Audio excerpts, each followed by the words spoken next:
What's good, Black Star Podcast? Welcome back to the Reaction Channel. This is your boy Jared. Y'all, I believe DNA. I believe mandatory DNA tests need to be implemented, and here's why.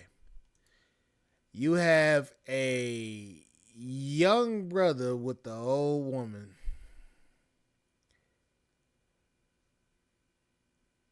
You know what? I'm gonna let this one play because you could tell she a liar. Look at this. Welcome back to Gavel Queen. Today's case takes baby mama drama to an entirely new level. Meet Stuart Lightfoot, a man who says his one-night stand turned into a nightmare after he claims he was trapped into fatherhood. And Tanya Adams, she admits she wanted a baby and did something that'll leave your jaw on the floor. Stay tuned. This courtroom's about to explode with revelations, regret, and justice. This is the case of Lightfoot versus Adams. Mr. Lightfoot, you are suing Ms. Adams for $3,500 for emotional distress after you say you were trapped into having a baby with her. Is that correct? Yes. Okay, now, Ms. Adams, you $3,500. No, fuck the $3,500. $35,000. Cause she scammed your ass out of a fucking lifetime. say what's in your house belongs to you. That's right. Yes, ma'am. Well, I'm intrigued. Mr. Lightfoot, tell the court what happened. Yeah, like you said, Your Honor, I'm suing Tanya for theft and emotional distress for $3,500. I known her for just a little bit of time, and in that little bit of time, we had a one-night stand, and she got pregnant from what my homie... Oh, hold on. Okay. That's a lot. So you met her. Take me back. How did you all meet? So I met her in a grocery store. From what I know, is she's a manager at a grocery store or whatever. I was with my homie, Michael, and we were just picking up some crab legs for a barbecue and stuff. Now I'm hungry, but so you're in there, you're in the grocery store, you're shopping for what you guys are gonna have for the barbecue. Yeah. And you meet Ms. Adams? Yeah, I met Tanya Adams. My friend Michael, he known her before, and All so right. he kind of introduced me to her. I thought she looked good. This was like, wow, this was like 2 years ago. Okay, so you saw her at the grocery store, you thought she was pretty? Yeah. All He right. knows I like to date like kind of like older women. All right. And so I saw Tanya. Nothing wrong with that. Yeah, nothing wrong with that. I saw Tanya. I chopped it up with her a little bit, got her number, this and that, and we've been talking for quite some time. But I didn't we just kind of talked, and then eventually one night we kind of went out. I'd known her for about maybe 6 months. And one thing led to another. Yeah. So, Ms. Adams, you remember that day that Mr. Lightfoot was in the store with his friend, shopping for the barbecue, and you remember meeting them, right? Yes, Your Honor. He said he thought you were pretty. Did you think he was handsome? Yes, Your Honor. All course right, he now, did. now I don't really think it's appropriate to ask a woman her age. I'm never afraid to say mine, but if you don't want to say your age, that's fine. But what is the age difference? I'm 40, so there's How old are you? I'm 28. Okay, so 12 years age difference. Yeah. Okay, so 12 years, and you thought he was handsome as well? yes, ma'am. And then you all exchanged numbers? Yes, Your Honor. Now you at work. I'm at work. You the and, manager? I'm the manager. I'm the store manager. Yes. All ma'am. right, and was getting numbers too? Well, the thing is, Michael always comes to our store, and we know each other pretty well. You 'cause- had a mutual friend? Yes, we had a mutual friend. Yeah, and I'm single, and I was interested. So thought it couldn't hurt to get to know him. And so the one night stand, you all were friends talking back and forth. You had a Yeah. one night stand. Where was the one night stand? At my house. So y'all were at your house. Yes, ma'am. And you all were intimate. Yes, we were. Did you use protection, Mr. Lightfoot? Of course, I was always raised to use protection. Don't be a fool. Wrap your tool, and that's something I Don't stand be by. a fool. Yeah. Wrap the tool. Yeah. I'm gonna remember that one, honey. Yeah. So I was always Okay. taught, and that's what I make sure when I was with her, that I used protection, even though I didn't want to, but I knew this was the most responsible thing to do at the time. All right. And so, I'm a very busy person. I do stocks. I work in the office.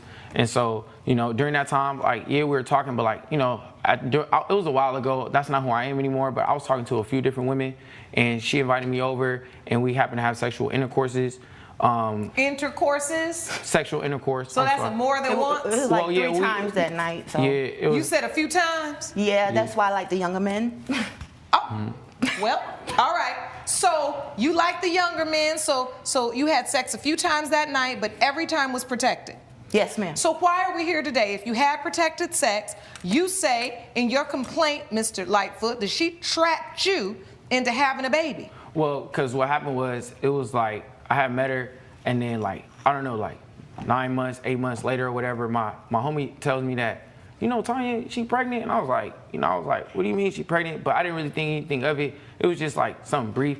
And then next thing you know, he tells me that he sees a picture of Tanya's baby and it looks like me and this and that. Wait, hold on now. So after you all have this one-night stand, it was like a real one-night stand where y'all didn't even talk anymore. Yeah, because I was very busy, and like I said, during that time, Your Honor, I was talking to a few different women. And he just stopped talking to me altogether. He totally ghosted me. Coming up. She invited me over to her crib, have more drinks, and that just led to something else, you know? And I had now, honestly, I ain't gonna lie. She played you, bro. She played you, little homie. I ain't gonna cap. She played with you, bro. She played you. I gotta ask you, Mr. Lightfoot, before I move on, because I already know what's going on here. Were you kind of giving her an idea that perhaps this could be more than a one-night stand? Were you doing some sweet talking to try to get her into bed? Don't hate the play, hate the game. Yes, you know what I'm saying? I kind of told her that I'm a very busy person, like for work and this and that, and I wasn't kind of like. Did that hurt your feelings that he didn't call back anymore, Ms. Adams? Of course it did. Yes, yes. And see, that's why I always tell women, please watch out for these one-night stands, because I don't know what it is today. Young women always want to convince themselves, oh, what the man can do to the girl can do. And I get all of that. But somehow when we get in these situations, am I right, ladies? We do not like real one-night stands.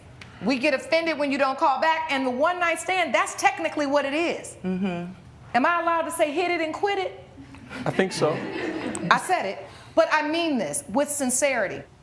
If you don't want to have that kind of relationship, be very careful entering into situations where that's what you get, because then the man moves on, you say he ghosted you, your feelings are hurt, but you really wanted him to call back because you were interested in having more of a dating, continuous relationship. Is that correct? Yes, Your Honor, which is what the impression I got was going to be, we're going to have a relationship. I didn't know he was just going to just... Well, how you get that impression? You didn't even get invited over for the crab legs. Exactly, Your Honors.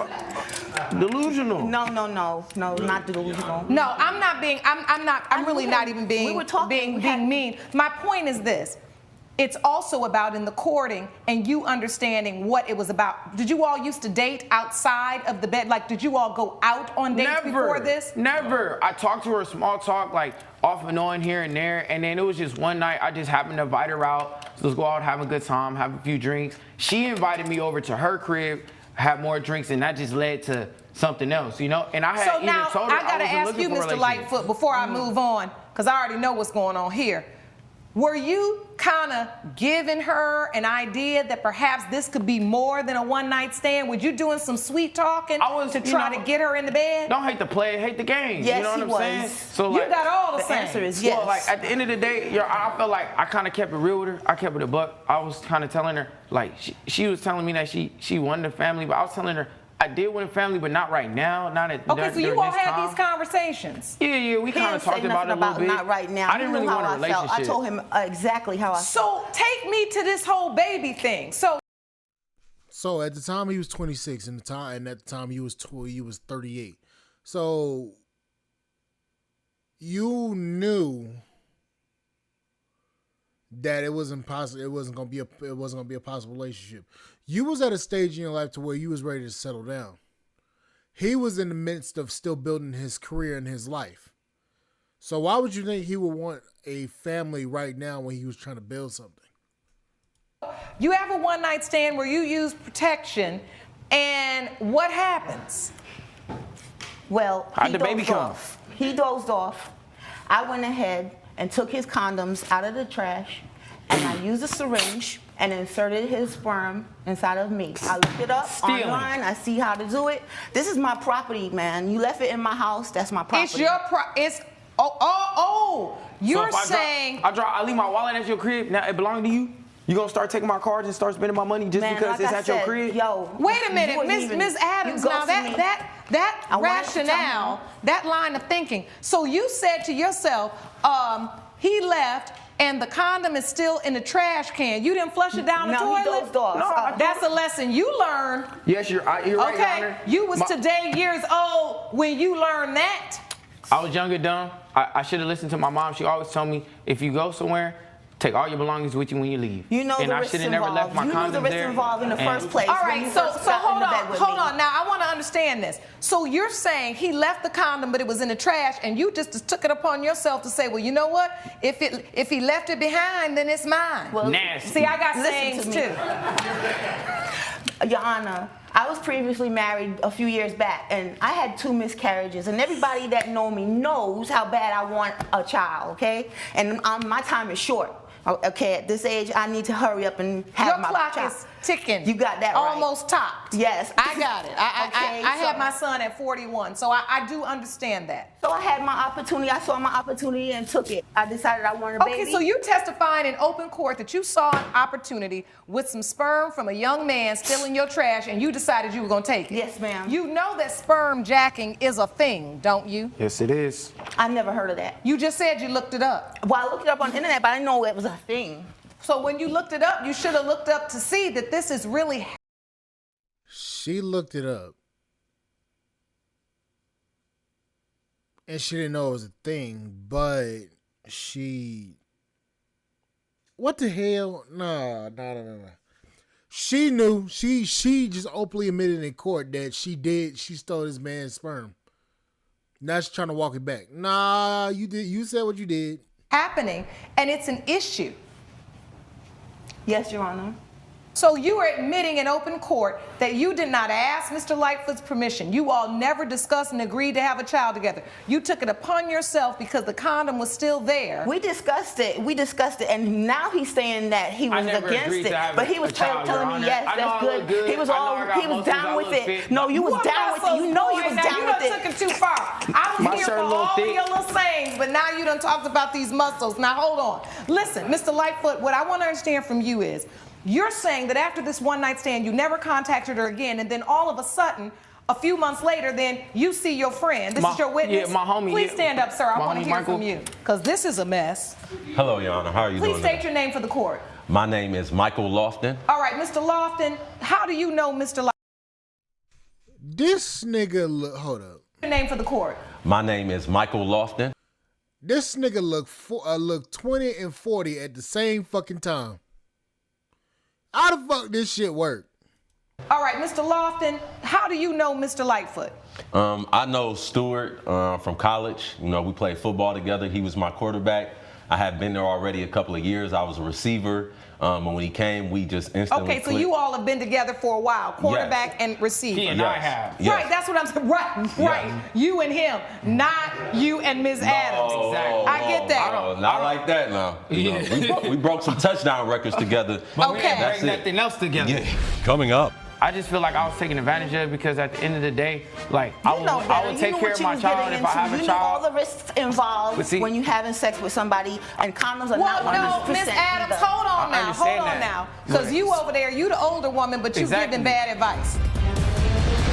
Introduced them, you know, I thought that she would be a good influence on him. I thought that this would be an I was a good opportunity. influence. No, I you was out a here good stealing influence. semen. It's All right, not, let it's him not okay. testify, Ms. Adams, because you Yes. done already testified to Yeah. what you did. What evidence do you have related to the emotional distress? I had to take like therapy sessions. I Okay, went to let me have therapy. that. And I can attest to that, Your Honor, because I would take him back and forth to his therapy sessions. I was tripping, Your Honor. Like I'm thinking I'm having protected sex. Like I'm thinking I'm like screwing up You out here. ghosted Like and so me, I I needed to ghosted talk you to back. somebody about like You what's You're going on with thinking me you're internally. being a responsible player, right? Because that time, you're yes. out there doing your thing, but you're using protection consistently. Yes. And you didn't see this coming. Yes. I And didn't now see this here's coming. an older woman that's admitting to you, I was taken advantage of. I No. took the sperm No. and I used it to have the baby. Yes. Now it's But like we ain't never had no paternity test. no. I paid Okay. to get one done. I just feel like I was taken advantage of because at the end of the day, like You I know would better. take You care know of my what you was child getting if I have into. a You know all child. the risks involved But see- when you having sex with somebody, and condoms are Well, not 100% no, Miss Adams, either. hold on I now, hold understand on that. now. Because But- you over there, you the older woman, but you Exactly. giving bad advice. Like Terrible. you, If they ain't if gonna be my you mama. have sex with someone and use a condom, and you throw that condom away, there should be a reasonable expectation that means that it's trash. It's not for you to dig back out, take a syringe, and inseminate yourself. That's called sperm jacking. That's why I asked you, did you read about it? And you know you did. That's how you know how to do it. Mm-hmm. She planned this. You should have also read that that's against the law to do that. Coming up. You had the paternity test, and thank goodness the court was able to retrieve those results, because I want to know if, in fact, Mr. Lightfoot is the child's father before I rule in this case. You're watching We the People. That man, boy, she work. She a piece of work. Lightfoot and his one-night stand, Tanya Adams, over a shocking pregnancy. Listen, in life, these life lessons are here for you to learn. I say all the time, your mistakes do not have to define you. They can refine you. That is for you, Mr. Lightfoot, and for you, Ms. Adams, because you know you wrong as the day is long. You ain't even making no sense. Now, my biggest question here is you had the paternity test, and thank goodness the court was able to retrieve those results, because I want to know if, in fact, Mr. Lightfoot is the child's father before I rule in this case. So with that said, let's get to these results. In the case of Stuart Lightfoot versus Tanya Adams, as it relates to the child born to Tanya Adams, Mr. Lightfoot. Your Honor, I'm willing to be a father if it's my baby. Like, I don't want people to think, I don't even want her to think like, if it's my child, then I'm willing to like stand up on my 2 feet and be a man and be a grown man, because I don't want to be a statistic, another black father out here running around not taking care of his kid, because I wasn't raised like that. I just feel like she hasn't given me that opportunity. No. I appreciate that. And in this case, it has been determined by this court that you are not the father. So you not even the father, but you not, wait. So she did all this shit, supposedly sperm-jacked you, ejaculate. So who the daddy? Boy, my brother, you walked out clean. Wow. So who was you fucking, man? So that means now, you did this to somebody else? Hold on now. Hold on. We're not at the club, so let's not be dapping up, because this is very serious. Yes, ma'am. And while I understand that it is a relief to you, let's be respectful. Ms. Adams? Yes, Your Honor. I saw, as soon as I read those results, you just fell over that podium. Mm-hmm. There are certain seasons in our life when maybe we lose ourselves. Maybe we're so desperate to have a child that we do things that are outside of the bounds of decency and the law, right? Yes, Your Honor. And our moral compass. Judge Lake's verdict when We the People returns. We don't really need to see that shit. So let's get this shit straight. So this woman sperm-jacked this man, saying that this child was his. Okay. He was going to step up and be the child's father if that is his child. Nothing wrong with that. DNA results come out. He is not the father. So who in the French toast is the daddy? Cause it ain't Mr. Stewart. So ma'am, I think about time for you to stop lying. But anyways, guys, like, share, subscribe, channel, support the podcast, Sperm.com. This is insane, but this is the reason why I say that DNA sperm testing, mandatory DNA testing at birth is required, because no matter how we want to sit here and slice it, there's a lot of women that will lie about a child's birth versus what versus the reality of the situation. There's a lot of women that will lie. But anyways, guys, like, share, subscribe, channel, support the podcast, and Sperm.com. I'll catch you guys on the flip side. Thank you guys for listening. Bye, guys.